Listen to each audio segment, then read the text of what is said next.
Thank you very much to Women's Health for having me here today, and thank you also to you for coming along. I'm based in New South Wales, but I'm asked to speak to some of these issues much more often in Victoria, and it just speaks to how much momentum you have here in Victoria around the prevention of violence against women and gender equality. This was probably my fourth time speaking at a regional or a rural forum in Victoria. And I think that says a lot as well, that you've got a network of agencies and services throughout your regional and rural areas that are really committed to this issue. So please don't take this opportunity for granted. We don't get them in New South Wales, is what I'd say to you. And it's really from these sorts of gatherings that I think a lot of transformation and change can happen. So I'm really pleased to be here. Most of my work is actually with victims. I do a lot of work with survivors of child abuse. And when you work with survivors of child abuse, one of the things that you notice, particularly for women who've experienced childhood trauma, is that tends not to be their only experience of victimisation in their lifetime. It's quite common that they've gone on to experience sexual assault as teenagers and domestic violence as adults. It's not true of everyone, but it's certainly overrepresented for that group. And so doing this work, you start to see how complex, I think, gendered violence is, the way that it really sort of embeds itself in people's lives and their communities. And we're just starting to think about how we can dig it out, how we can get rid of it, how we can grow something different, make something different, make a community where violence can't take hold. We're starting to think about what that would look like. For me, I am really interested in what works. I'm not so interested in slogans. I think it's great to see the media taking up the issue of violence prevention as enthusiastically as it has. But I think we come to a point where terms like toxic masculinity, I don't really know what to do with it. I don't know where it takes us. I think we do have to get into the weeds and ask, where does violence come from? Why is it so appealing to men and boys, basically? Why is it so available to men and boys? Of all of the things that men and boys can engage in, of all the strategies that we can use to get through our life, why is it that for a particular group of men and boys, violence is it's so close to them? It's something that's so familiar to them. Where does that come from? So I want to talk today about what causes violence against women, and also what we know about some of the pitfalls and the contradictions in preventing violence. Really, we've been trying to prevent violence for a long time, a couple of hundred years, since we've had a criminal justice system, and probably the last 30 years of trying to prevent domestic and sexual violence in different ways. And we know a lot about what doesn't work. We're starting to learn more about what might work. But I say that not in a pessimistic sense. I say it in an optimistic sense, which is that we are learning. And certainly for myself as an academic, a lot of what I learn comes from the front line. It comes from people that are doing the work in organisations. It comes from the people that are doing the training right now, and then feeding back to people like me and saying, oh, well, we tried this and it wasn't so great, so we tried something else and we got a lot more buy-in, we got a lot more change. So I encourage you to be creative when you're taking up prevention work. And then talking about what we know is probably effective for engaging men and boys, and I also want to flag some ongoing challenges as well. So if you work with victims or if you work with perpetrators, you know that the story of violence is complicated. Often for violent men, there's actually a lot going on in their lives. They're not just sexist or misogynist. There are a lot of things. They've often had pretty tough childhood sometimes, might not have done so well in school, might not have a lot of opportunities in their day-to-day life. They might be unemployed or underemployed, might be mental health issues, substance abuse issues. So it's complicated, and we know that there are many different contributors to violence against women. But the question is, okay, well, if we want to prevent violence against women, how do we do it? Where do we direct our efforts? Because we could look at anger management or substance abuse treatment. We could look at many, many different things. But where are we going to get the biggest bang for our buck? Because the truth is that there's too much violence and we cannot afford to treat every offender. We just can't. There's too many of them. And the really sad thing is we can't afford to treat every survivor. Okay? There's too many of them. There's too much violence. The only way we're going to be able to address violence is by looking upstream, okay, by looking at what is fundamentally giving rise to this violence. So in Australia and overseas, there is a broad consensus that gender inequality is the primary cause of violence against women. There's a lot else that's going on that's feeding in, but gender equality gives us a useful framework to start to do prevention work. Violence against women is not equal everywhere. So it changes. Rates of violence change just between different towns. Some towns, some regions have high rates, some have low. Some countries have very high rates of violence against women, and other countries have low rates. And we see these rates shifting over time. And what this tells us is that violence against women is not this sort of universal, inevitable thing that's definitely always going to happen. If rates of violence are changing and shifting over time and between places, then what this means is that there are different factors that are either increasing or decreasing the risk of violence. And that if we put concerted effort in, we can turn the volume down in a way that we can reduce or eliminate violence against women. That this is a realistic goal for us. And what we know is that societies and communities where women have a greater share of power, resources and opportunities tend to have lower rates of violence against women.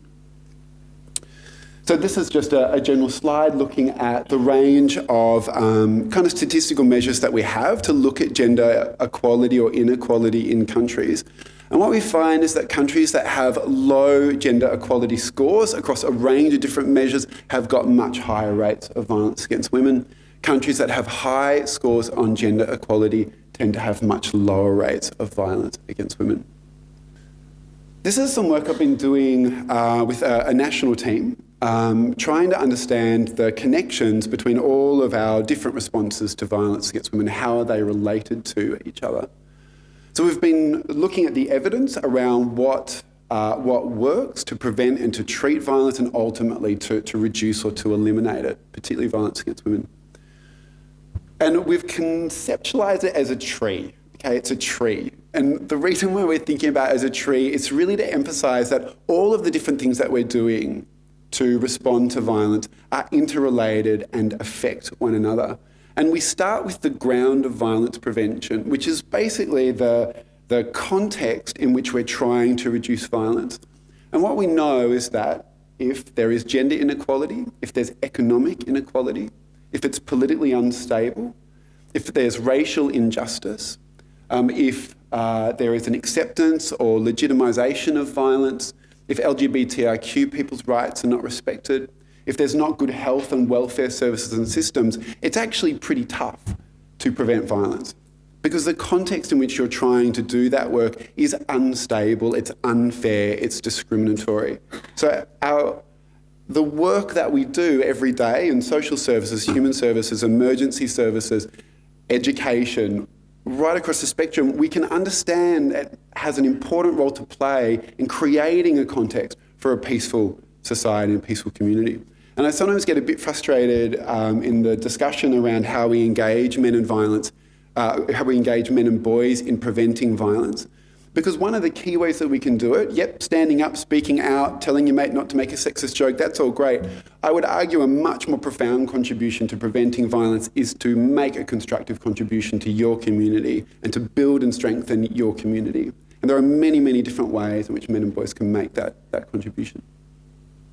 We can then look at what we've called the roots of violence prevention, which is the different sorts of reforms that we need to engage in order to improve women's status and improve women's access to resources and opportunities. So we can think about organisational and community culture.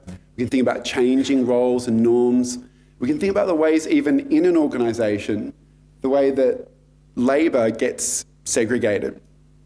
So you might walk into an organisation and 80% of the workforce is female. Okay, wow, it's fantastic. It's a female-dominant organisation, but 80% of managers are male.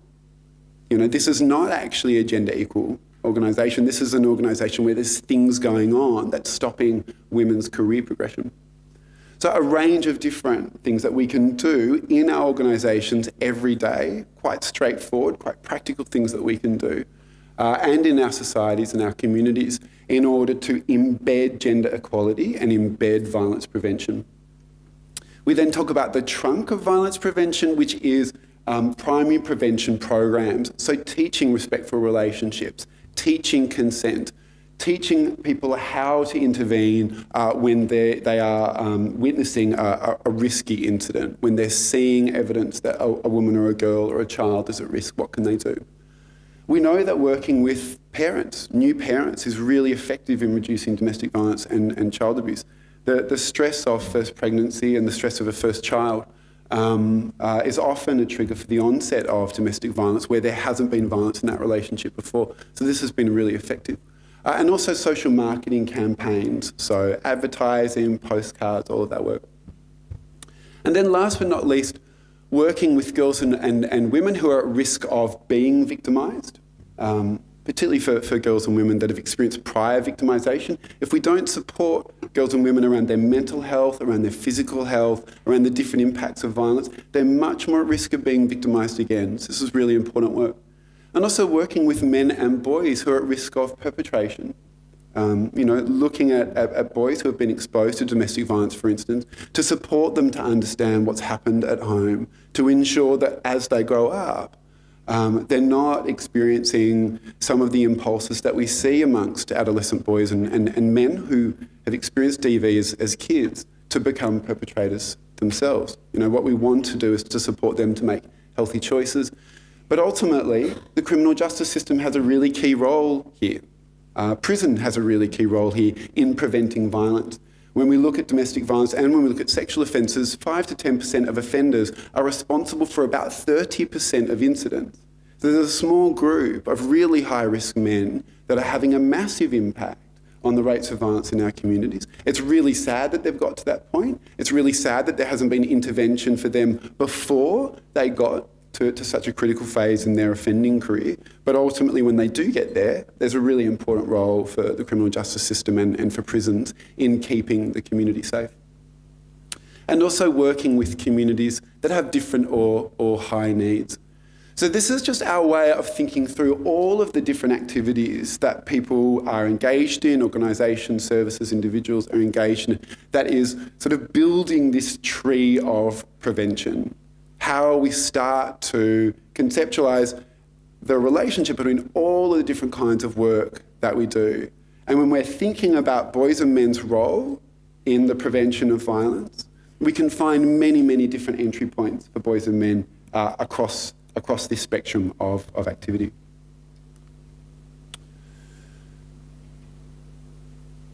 So I think we've learned a lot over the last 20 years about what doesn't work, unfortunately.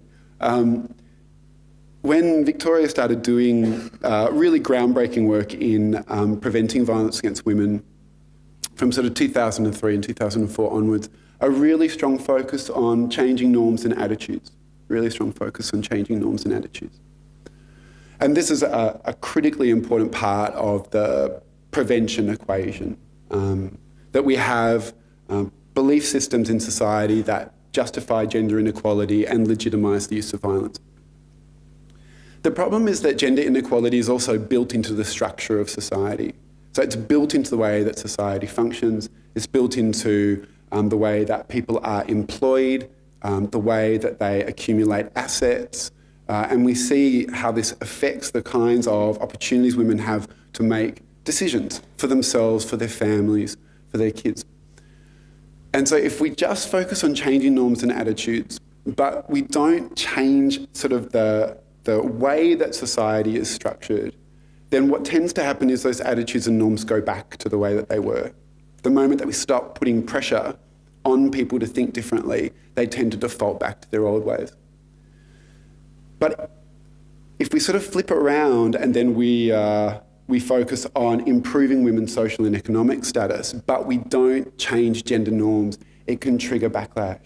So we find that as women's share of family income increases, so they're earning more money, if their male partner is misogynist, if he has a breadwinner mentality where he feels like it's the man's role to bring home the bacon, and he's bringing home less bacon than his wife, then the risk of violence in that relationship increases. So we've learnt that well-intentioned but poorly planned interventions in preventing violence against women can actually increase rather than decrease risk. And moving away from a sense that just violence prevention and gender inequality is like a tick box exercise. We've had that training, we've had that discussion, we've done that, we can move on now. You can actually do harm if you don't think these things through. So for example, in China, we've seen a massive increase in women's workforce participation over the last 30 years. And it's been associated with a huge increase in sexual assaults in China because women are stepping into workplaces that are sexist. So nothing's changed. Women are just moving into environments that are not ready for them, where there's been no work that's been done to legitimise women's role in the workforce. So that's been a significant issue in China around gender equality. But we've also seen some issues around cultural change, about how we get men and boys to change their attitudes. And this is what I call the real man problem. So this is a poster from the CFMEU. Real men don't abuse women. And we know that, apparently, because these men are real men, and real men are threatening. Potentially they're threatening violence against men that use violence. But also, the funny thing about it is the way that this kind of campaign reaffirms those segregations, those divisions of labour. Why are these guys real men? Because they're doing a real man's job, right? They're tradies. They're doing a real man's job. That's how you know they're a real man, because they don't work with any women. So we start to sort of get into this sort of cycle where we're trying to engage men and boys in preventing violence by affirming the same stereotypes that we're trying to discard. So this is the UN He for She program. Antonio Banderas was sort of the face of it a couple of years ago. As a male and as an artist, I believe that women are a source of life and poetry. Not even with a rose petal should women be offended or abused. Hitting or abusing a woman is an act of cowardice. Real men don't hit women. So again, there's a few problems with this. The first is the idea that real men don't hit women because women are too weak. It's not a fair fight. So that's the stereotype. Now, firstly, as someone that grew up with two sisters that regularly beat the shit out of me, it's not true. But it's actually not true in domestic violence. It's not true in domestic violence. Women hit back. We all have the right to self-defense. Women regularly injure their partners in a domestically abusive situation. And if what we're saying to the community is real women can't fight back, right? Real women are too weak to fight back, then when police, when emergency services show up and there's been a domestic and he's bleeding and she's bleeding, then it's pretty easy to say, well, they're both offenders. It's pretty easy to say that. It's not true that real women don't hit back. Real women hit back all the time. It's also not true that the reason why domestic violence is wrong is because it's not a fair fight. That's not why domestic violence is wrong. Domestic violence is wrong because it is the terroristic entrapment of women in intimate life. That's why it's wrong. And we need to be very, very clear about our messages with boys. Sometimes our efforts to prevent domestic violence actually justify violence. So this is a campaign from Croatia, and it's just called Hit Me, Not Her. And it's just got, this is the national judo champion, but there's also there's posters with the national boxing champion and karate champion. And it's the idea, don't hit your wife, but you, we will fight for some reason, or I will punch you if you're violent. I'm not sure that's how we're going to escape from aggressive masculinity somehow. So what can we do to get away from these sorts of contradictions? And the good news is that basically working with local communities and local institutions helps us to escape some of these contradictions. It avoids these problems because when we work at the local level with local communities or local organisations, then we can change culture at the same time as we change structure. We can do it simultaneously. So using education programs, social marketing, engaging people in training. Okay, that's how we drive cultural change. That's how we drive attitudes and changing norms. But also looking at practices, looking at policies, looking at the law, we can change structure that way. We can do it simultaneously. And allows us to tailor local solutions to local problems. It empowers people at the local level. They feel like it's their issue. They're able to identify what the issue is and also what the solutions are, and then they get to implement those solutions. And there's something about that, giving people carriage over the solution, that's really powerful. And it builds networks of support, builds networks of dialogue. What I will say, and I think particularly when we're thinking about prevention, is there is a step before prevention, which is readiness. And not every community is ready for this conversation. Not every institution is ready for this conversation. They don't even know they have a problem. So there is a step before prevention, which is around awareness raising, it's around dialogue, it's around getting people to actually talk about what's going on in their communities and what they're seeing. Stepping in with prevention early can really sort of blunt its effectiveness. But at both the community and the institutional level, what we find when we look at best practice in prevention, generally we see formal workshops, training programs in high school, providing curriculum to kids on gender equality and anti-violence strategies, but within larger processes of community and institutional change. These two things are happening simultaneously. There are, of course, ongoing questions about resourcing. Okay, so once you step into an institution, once you step into a community and you start this process going, how long does it go for and who pays for it, basically? That's a real problem for us in New South Wales, where we see a lot of fantastic programs get started and only run for 12 months. And maybe not enough change has happened in that 12 months. And the question is also, in 5 years, has that change been sustained?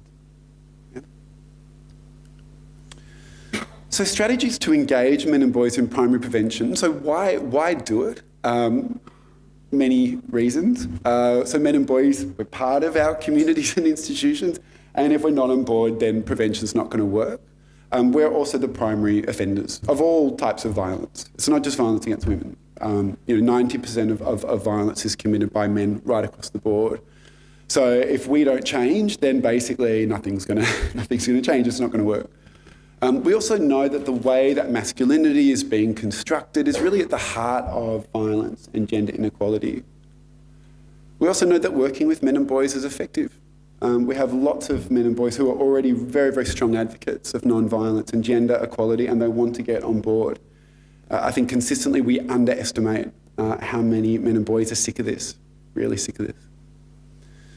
But also, if we don't engage men and boys, if we don't have this conversation with men and boys, then as women's status increases, as women become more empowered, then we're going to see backlash. We're going to see more men's rights activists.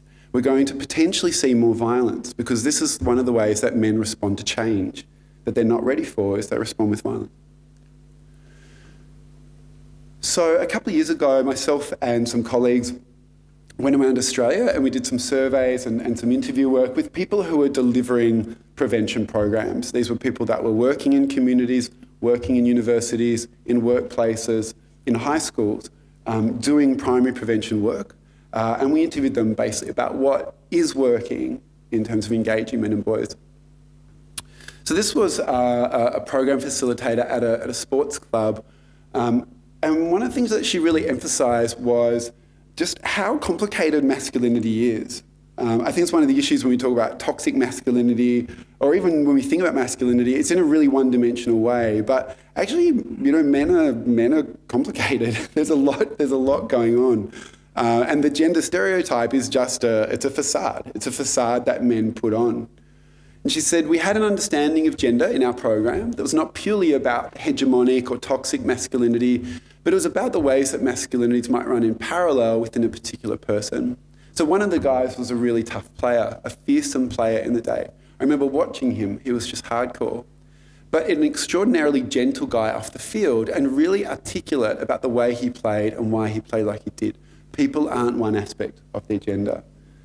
So appealing to gender stereotypes, which is really common in prevention programs, real men don't hit women, come along to our prevention program because a football is delivering it, all this sort of stuff. in a funny way, we're not really giving men and boys their due. There's a lot more going on behind the scenes that we can talk to men and boys about. And she's just saying people aren't one aspect of their gender. Nobody is just toxic masculinity. Someone else said to us, I think the ethics of education are really interesting. You're messing with people, especially around this stuff, violence. It's fundamental identity stuff. There were victims and survivors of sexual assault in our prevention groups too. People from families with lots of trauma. Lots of people disclosed to us, told us stories of friends and sisters and so on who had experienced violence. What that was like for them, what it was like for their mothers. There was no sense in which it didn't resonate for them. So pretty much every boy or man has been hit multiple times. Men and boys grow up in communities and in peer groups that are saturated with aggression and with violence. Many men and boys have witnessed domestic violence in their families. They may have experienced physical or sexual assault themselves in childhood. So when we're talking to men and boys about violence, we're not talking to a naive population.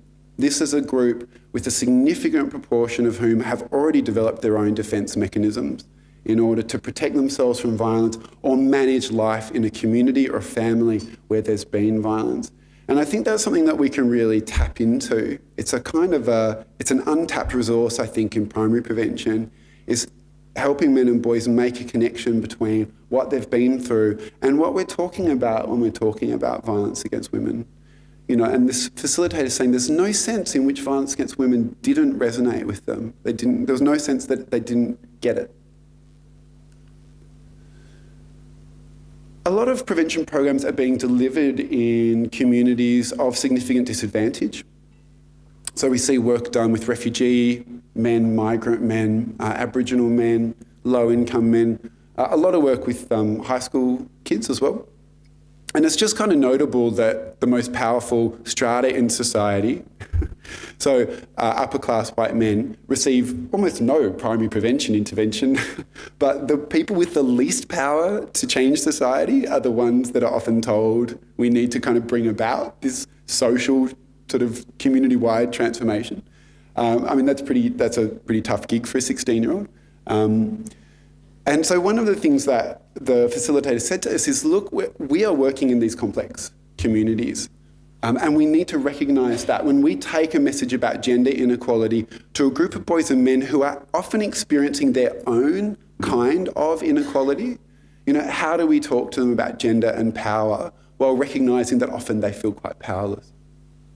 So one expert said to us, there are men and boys who are disenfranchised for whom power is not an experience they actually have unless it's lording over somebody else. But in the grand scheme of things, they're often profoundly disenfranchised. Someone else said the first thing they see, and they were working in a refugee community, first thing they see is they've got to give up something. They've got to give up a lot. They're already unemployed, they can't find work, their role in the family's been trashed in their way of thinking, and you want me to give up this. You want me to change my traditional gender role and sense of entitlement. Someone working in schools that had a lot of Islander kids and said that's constantly at the forefront of our minds, that these young people walk around carrying a lot of shame already. So how do we correct this or support them to challenge that thinking without shaming them?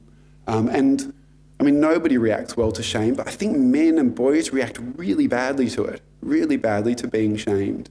And I think it's one of the reasons why we sometimes see backlash or kickback in primary prevention programs is when men and boys feel as though they're being asked to take on the shame of violence against women when they haven't perpetrated that violence. And we immediately see them sort of arc up.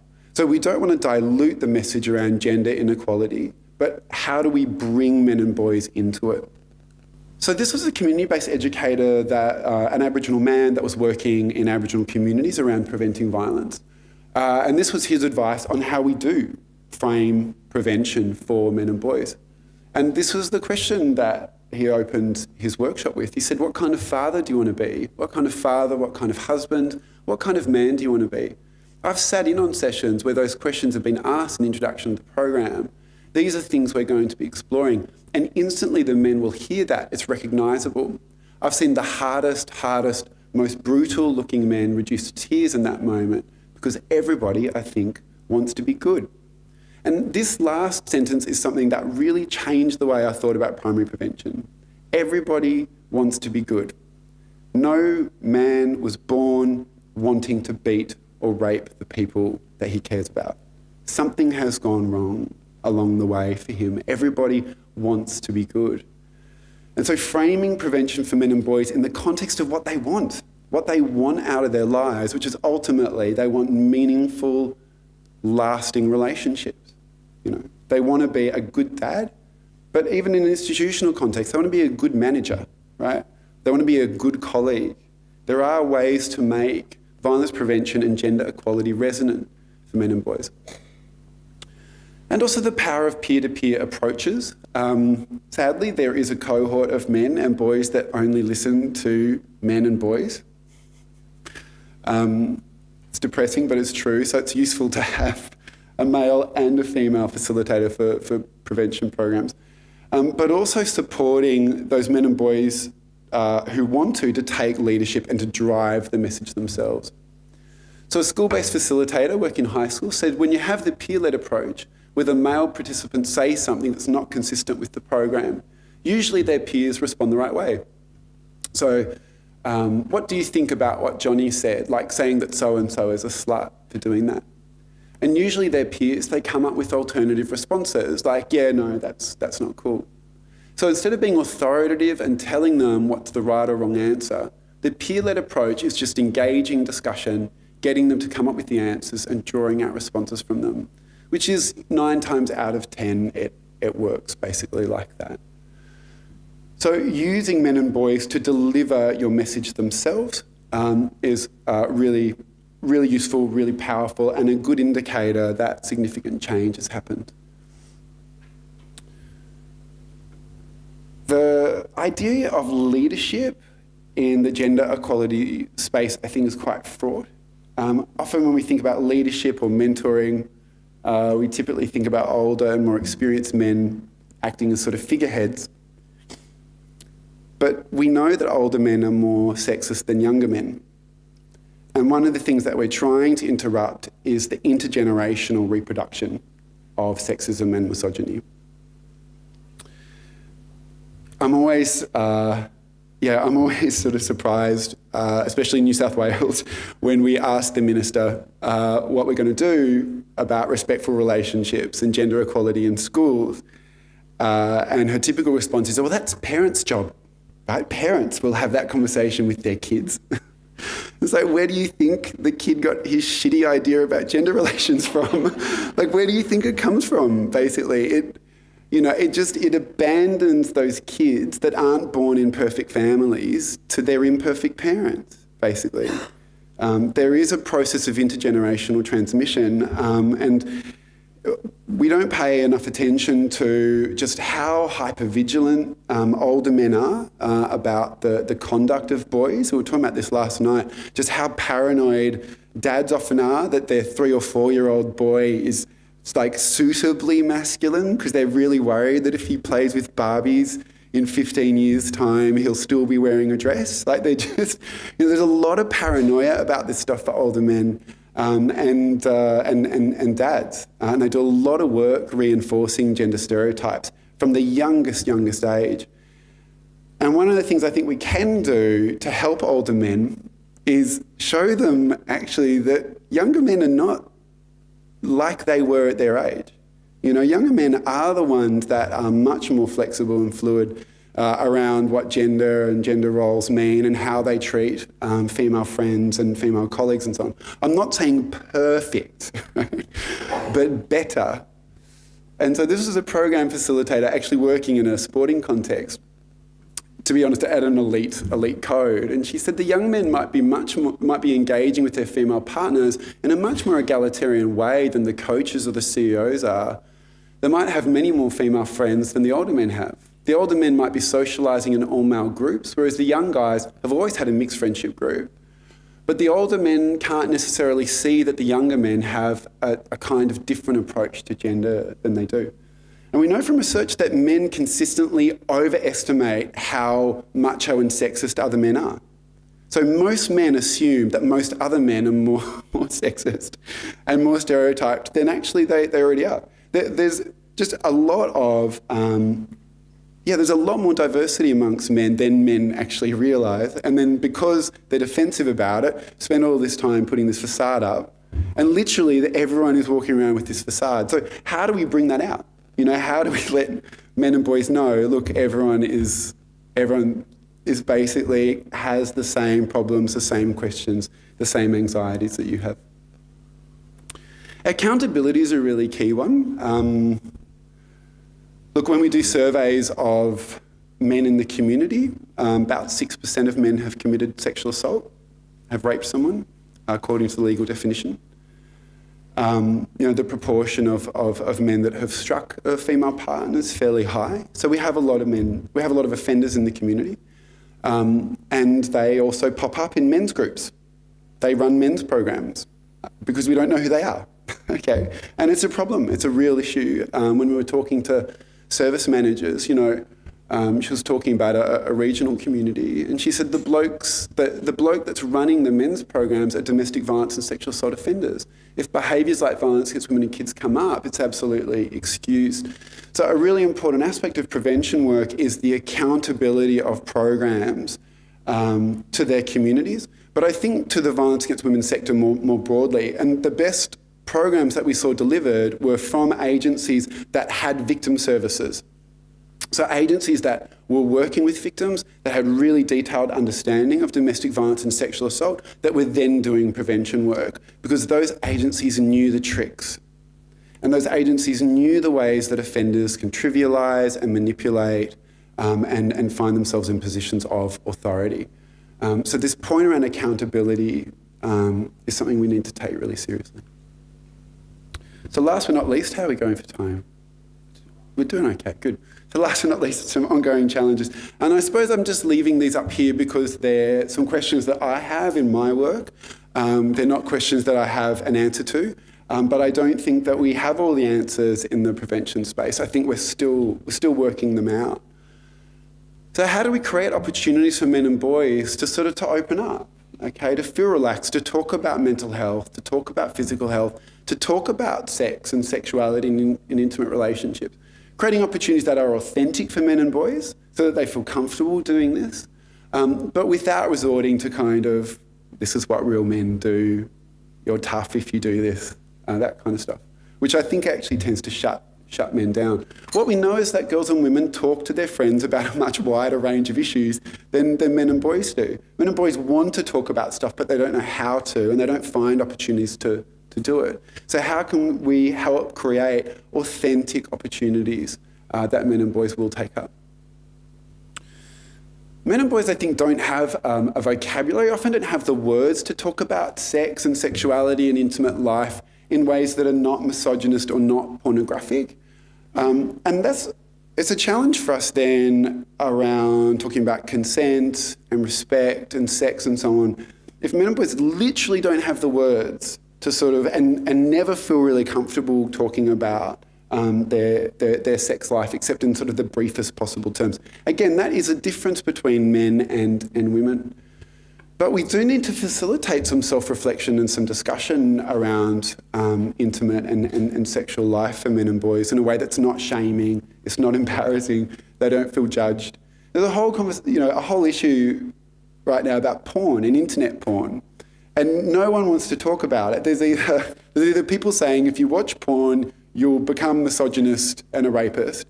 And then there's just 90% of the community that does watch porn who's like, oh, I don't know if it's that bad, but I'm not wholly comfortable with it and I would like to talk this through.